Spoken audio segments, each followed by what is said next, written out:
अस्सलाम वालेकुम दोस्तों, मैं हज़र काज़मी और आप देख रहे हैं काज़मी अली खान। दोस्तों, ये एक China made smart Android LED TV आया है 40 इंच का।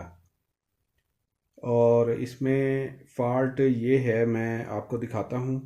जैसे ही हम इसे पावर ऑन करते हैं, तो मैं पावर ऑन करता हूँ।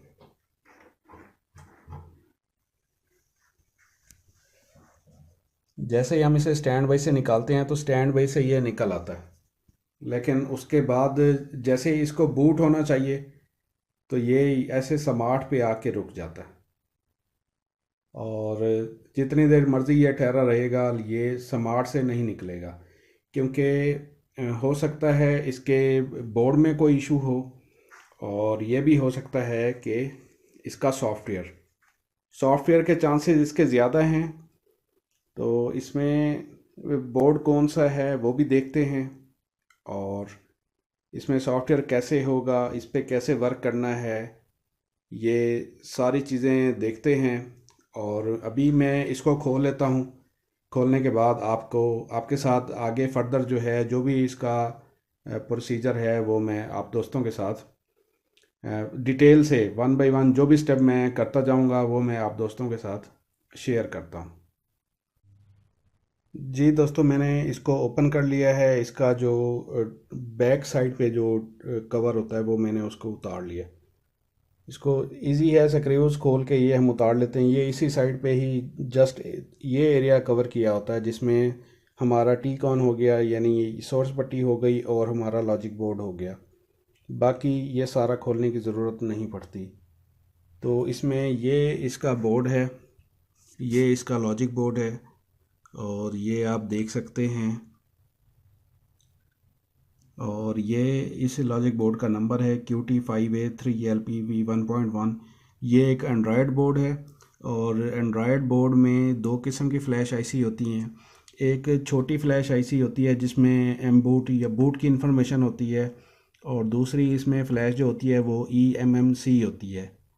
ये इसकी बड़ी फ़्लैश होती है, 4 GB 8 GB मुख्तलिफ़ साइज़ में आती है। तो इस कार्ड की अमूमन 4 GB होगी। ये एंड्रॉयड बोर्ड है। और अगर इसको बोर्ड को गौर से देखें तो इसमें ऑलरेडी वर्क हुआ हुआ है। ये कंपोनेंट जो हैं रिसोल्ड हुए हुए हैं, काफ़ी कुछ इसका रिसोल्ड भी हुआ हुआ है, और इसमें से पेट्रोल की स्मेल भी आ रही है। तो इसका मतलब ये है कि उन्होंने जिस मैकेनिक की तरफ से मेरे पास ये आई है, उन्होंने इस पे हर मुमकिन कोशिश की है कि किसी न किसी तरीके से ये हमारा काम चल जाए। तो अब हमने करना क्या है इस पे? सबसे पहले अगर इसकी कंडीशन देखी जाए तो यूँ लगता है जैसे इसमें सॉफ्टवेयर का इशू है। लेकिन ऐसा नहीं है कि हम इसमें सॉफ्टवेयर करना शुरू कर देंगे, नहीं। मैं क्या करूँगा, सबसे पहले इस बोर्ड के जितने भी वोल्टेज पॉइंट हैं, रेगुलेटर लगे हुए हैं, सारे मैं इसको वेरीफाई करूँगा। वेरीफाई करने के बाद अगर ये मेरे सारे वोल्टेज बिल्कुल मुझे ओके मिलते हैं, तो फिर सॉफ्टवेयर की तरफ चलेंगे। तो मैं इसको चेक कर लेता हूँ थारोली तसल्ली से, फिर आप दोस्तों के साथ शेयर करता हूँ। जी दोस्तों, इसको मैंने जो है बड़ी डिटेल से तसल्ली से चेक किया है। इसके जितने भी रेगुलेटर लगे हुए हैं, और ये वाला सारे जो हैं बिल्कुल प्रॉपर वर्क कर रहे हैं। अब फाइनली जो इसका सलूशन रह जाता है वो है सॉफ्टवेयर वाला। तो इसको ये इसका जो मेन प्रोसेसर है, ये भी जब हम इसे ऑन करते हैं तो ये भी हल्का हल्का सा हीट हो रहा है। तो इसका मतलब है इसको भी जो है वोल्टेज हमारे प्रॉपर जा रहे हैं। बाकी भी सारे बोर्ड के वोल्टेज तकरीबन सारे ठीक हैं। और इसमें कुछ चीज़ें होती हैं, कीपैड हटा के, आईआर हटा के, तो वो भी चेक कर लिया है। बहरहाल ये उस हवाले से ठीक है। अब जो इसका सबसे पहले जो है मैं इसका सॉफ्टवेयर कर लेता हूँ। ये 2 MB की फ़्लैश लगी हुई है, तो इसका सॉफ्टवेयर मैं करता हूँ। इसकी इसमें एम बूट फाइल है, तो वो मैं प्रोग्रामर से इसको जो है अपग्रेड कर लेता हूँ, फिर आप दोस्तों के साथ शेयर करता हूँ। जी दोस्तों, इसके इसके बारे में एक और आपको चीज़ बताता चलूँ। ये एक ऐसा बोर्ड है जिसमें सॉफ्टवेयर हम करते तो हैं सॉफ्टवेयर यूएसबी से, लेकिन इसका जो है स्क्रीन डिस्प्ले नहीं आता। और ना ही जो इसकी स्टैंड बाई लाइट होती है, जैसे हम अमूमन दूसरे कार्डों में करते हैं तो वो ग्लो कर रही होती है। सॉफ्टवेयर करते वक्त तो वो भी ग्लो नहीं करती। और इसमें एक और चीज़ होती है, वो मैं आपको बताऊं कि इसमें ये जो इसकी eMMC है, ये इसकी फ़्लैश मेमोरी है, इसकी भी कंप्लेंट होती है। जैसे ये रुका हुआ है अभी बूट पे, अभी रुका हुआ है यानी स्मार्ट पे ठहरा हुआ है, तो हो सकता है इसमें सॉफ्टवेयर करने से ये मसला हल हो जाए। इसका भी कंप्लेंट, इसकी भी कंप्लेंट है। इसकी जो ये 2 MB की जो आईसी है, फ्लैश आईसी है ये वाली, इसमें एम बूट की फ़ाइल होती है, इंफॉर्मेशन होती है, तो वो मैंने इसको जो है रीराइट कर लिया है। बल्कि इसकी अपनी फ़्लैश आईसी मैंने उतार दी है, उसको साइड पे रख दिया, तो 2 MB की मैंने एक और फ्लैश आईसी इसमें लगाई है। और इसको प्रोग्रामर से मैंने, इसका बैकअप था मेरे पास, तो प्रोग्रामर से मैंने इसको दोबारा इसमें राइट किया। तो उससे भी जो है अभी सेट बिल्कुल सेम कंडीशन पे है, दोबारा बिल्कुल वैसे ही ऑन करने पे वो बूट पे ही यानी स्मार्ट लोगो पे ही ठहर जाता है। तो ये है इसका फर्दर जो है। अब यूएसबी से इसका जो सॉफ्टवेयर करना है वो, उसका तरीका थोड़ा सा डिफरेंट भी है। इस यूएसबी हम इसके साथ अटैच कर देंगे और उसके बाद अपने प्रोग्रामर के थ्रू, इसके थ्रू जो है हम इसमें इस फ्लैश आईसी में फ़ाइल लोड करेंगे VGISP के थ्रू, और फिर यूएसबी लगा देंगे। तो जैसे ही ये स्टैंड बाई से निकलेगा, ये हमारी एमबूट वाली फ़ाइल कंप्लीट होगी, स्टैंड बाई से निकलेगा, तो फर्दर जो है ये यूएसबी से डाटा उठाना शुरू कर देगा। तो ये प्रोसेस भी करते हैं, इंशाल्लाह आपको भी साथ के साथ में अपडेट करता रहता हूँ। जी दोस्तों, अब मैं इसमें सॉफ्टवेयर करने लगा हूँ और इसकी जो मेन मास्टर अपग्रेड फ़ाइल होती है वो मैंने यूएसबी में डाल ली है और यूएसबी को इसके साथ कनेक्ट करते हैं। VGISP को मैंने कनेक्ट कर लिया है अपने प्रोग्रामर को, और इस वक्त जो है सेट अभी ऑफ है। पहले इसको सेट को स्टैंड बाई पे कर लेते हैं। तो मैं इसका पावर स्विच लगा देता हूँ, ये ऑन हो गया जी।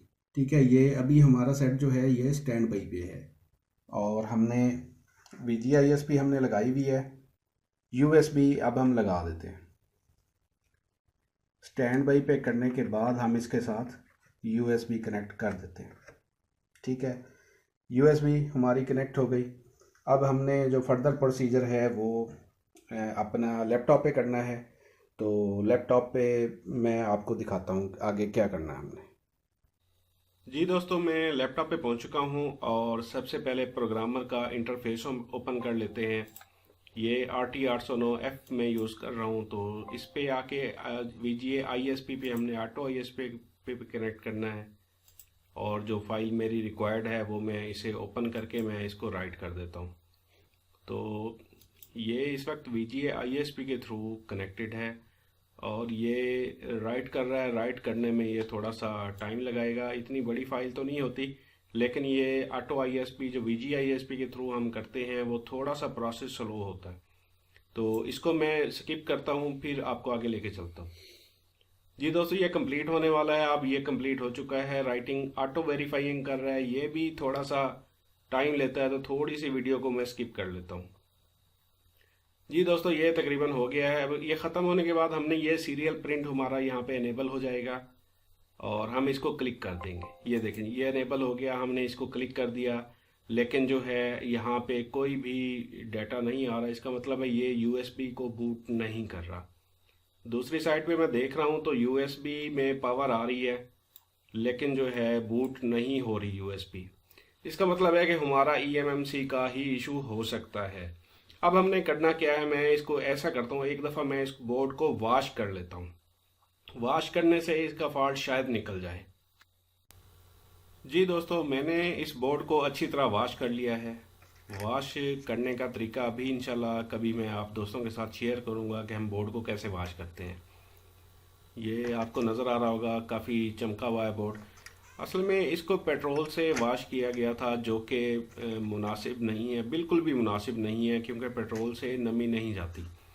अगर इसमें मॉइस्चर होता है तो हम क्या करते हैं, इसको सर्फ से गर्म पानी करके उबाल के या शैम्पू वगैरह यूज़ कर लें और उसके बाद फिर दोबारा से अच्छी तरह ऐसे वॉश करें कि इसमें चिकनाई वगैरह सारा कुछ निकल जाए, फिर इसको हार्ड करना होता है। अब मैं करता क्या हूँ, ये मेरा मसला हल नहीं हुआ। ये कम्बो बोर्ड है मेरे पास, ये कम्बो बोर्ड मैं इस पे लगाने वाला हूँ। ये 59 SPB 813 का बोर्ड है।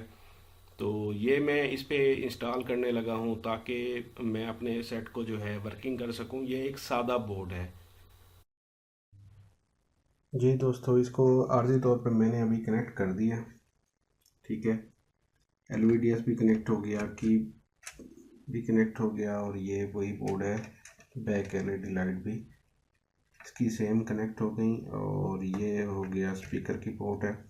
तो स्पीकर की वायर भी हम इस पे कनेक्ट कर देंगे। तो ये इस वक्त कनेक्ट हो चुका है। अब मैं इसको उठाता हूँ और आपको दिखाता हूँ। ये मेरा सेट बिल्कुल ऑन हो चुका है। जी दोस्तों, सेट को मैंने सीधा कर लिया है और ये इस वक्त स्टैंड बाई पे है। स्टैंड बाई से निकाल लेते हैं। तो ये सैमसंग का रिमोट है। इसमें मैंने सैमसंग का ही सॉफ्टवेयर किया है क्योंकि ऑलरेडी इसमें सैमसंग का ही रिमोट लगा हुआ था। तो ये सारे सॉफ्टवेयर इस बोर्ड के मेरी वेबसाइट पे ऑलरेडी शेयर्ड हैं, आप वहाँ से ले सकते हैं। और ये देखें जी, ये बिल्कुल हमारा सेट ओके हो गया। जब भी बोर्ड रिप्लेस करना हो या बोर्ड पे कोई ऐसा काम करना हो जिससे चांसेस हों कि बोर्ड डेड हो जाएगा, या बोर्ड अगर रिप्लेस कर रहे हैं, तो कस्टमर की अप्रूवल लाजमी होती है। तो कस्टमर से पहले मैंने पूछ लिया था, उसकी मर्ज़ी पे ही इस पे सादा बोर्ड लगा रहे हैं। उसको एंड्रॉयड फंक्शंस नहीं चाहिए। सादा बोर्ड का ख़र्चा कम होता है, एंड्रॉयड का ख़र्चा ज़्यादा होता है। तो इसलिए अब ये देख सकते हैं बिल्कुल ठीक है। इस पे अभी वीडियो के अंदर तो मैं इस पे कोई सॉन्ग वगैरह या वीडियो आपको चला के नहीं दिखा रहा। बहरहाल ये इसकी ग्राफिक्स भी अच्छी हैं, बैकलाइट भी फुली इसकी ऑपरेट हो रही है, किसी किस्म का कोई मसला इसमें नहीं है। एक और चीज़ यहाँ पे मैं आपको क्लियर करता चलूँ, जो इसमें थोड़ी सी इम्पोर्टेंट है, क्योंकि जो पहले कार्ड लगा हुआ था वो कार्ड बड़ा था, उसकी फिटिंग कुछ और थी, और जो अब मैंने कार्ड लगाया है इसकी फ़िटिंग कुछ और है। ये कार्ड छोटा है। ये उसकी जो है फिटिंग है, साइड पे जो फिटिंग्स होती हैं ये वो है। तो इसमें ये होता है कि हम फिर एडजस्टमेंट करनी पड़ती है। यानी अगर छोटा कार्ड लगाया है तो उसकी फिर एडजस्टमेंट करनी पड़ेगी। ये बड़ा कार्ड था, इसमें पोर्ट्स ज़्यादा थी, तो इस वजह से जो इसकी ये पत्तियाँ हैं, स्ट्रिप्स हैं, ये उसमें वर्क नहीं करेंगी उस बोर्ड में, क्योंकि ये इसकी देख सकते हैं अब इसकी पोर्ट्स काफ़ी ज़्यादा हैं। ये इसके लिए प्रॉपर बनी हुई थी। तो जो कार्ड मैंने लगाया है उसकी पत्तियाँ कुछ और हैं, तो उसमें पोर्ट्स भी कम है, इंटरफेसेस जितने भी हैं वो कम हैं। तो लिहाजा ये थोड़ा सा आपको ख्याल करना होगा। अगर कभी आप दोस्त इस किस्म का करते हैं तो फिटिंग के बारे में भी आपको सोचना पड़ेगा कि फ़िटिंग हम कैसे करेंगे। असल में जस्ट आइडिया देना होता है आपको। बाकी सब दोस्त जो हैं वो माशाल्लाह से बहुत ज़हीन होते हैं और हर कोई अपना कोई ना कोई जुगाड़ लगा ही लेता है। ये वो उस बोर्ड की पत्तियां हैं जो इस वक्त मैंने इसमें लगाया हुआ है। ये उसके मुकाबले में थोड़ी सी लंबी भी हैं और हाइट भी इनकी थोड़ी सी ज़्यादा है। तो ये अगर फिट करेंगे तो हाइट का प्रॉब्लम बनेगा, फिर बैक कवर जो है वो सही तरीके से बैठेगा नहीं, ये प्रॉब्लम हो सकता है। तो इसके लिए ये देखें, इसकी हाइट काफ़ी ज़्यादा हाइट है। इसकी थोड़ी बहुत होती है तो गुजारा चल जाता है, इसलिए काफ़ी ज़्यादा हाइट है इसकी। लिहाजा इसके लिए जो है ना फिर पत्तियाँ मुझे ख़ुद से बनवानी पड़ेंगी, तैयार करनी पड़ेंगी। तो बहरहाल हर किसी का अपना एक तरीका होता है, मुख्तलिफ़ तरीके होते हैं तैयार करने के। वो भी कभी जो मैं तरीका अपनाऊंगा इंशाल्लाह वो भी कभी आप दोस्तों के साथ में शेयर कर दूंगा। तो ये थी दोस्तों आज की वीडियो। उम्मीद करता हूँ इस वीडियो में काफ़ी कुछ आपको जानने को मिला होगा, आपके इल्म में काफ़ी इजाफा हुआ होगा। अगर इसके बारे में कोई सवाल हो तो कमेंट कीजिएगा, इंशाल्लाह ज़रूर मैं आपको रिप्लाई करूँगा। और नेक्स्ट वीडियो तक के लिए अल्लाह हाफिज़।